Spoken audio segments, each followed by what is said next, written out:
Hello everyone! Unbox lang natin itong ibinigay na helmet ni Motomarket.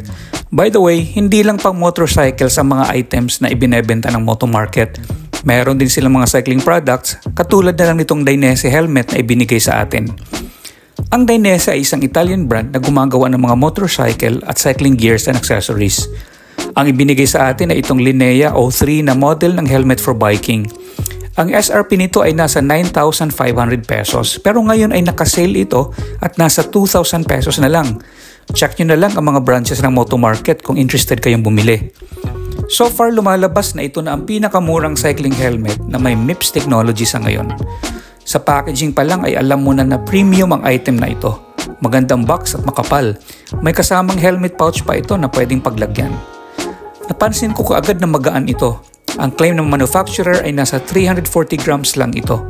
Mapapansin din agad yung MIPS technology nito na very useful to protect our head in case of crashes or accidents to lessen head injury. Polycarbonate ang outer shell, may 16 na air vents ito for maximum airflow. Adjustable ang kanyang visor at may rear retention dial para sa adjustment. Magnetic ang buckle system na tinatawag nilang feed lock. Gagamitin ko ito sa aking mga bike rides and hopefully makapagbigay tayo ng review after some time. Maraming salamat sa Motomarket at sa Dainese.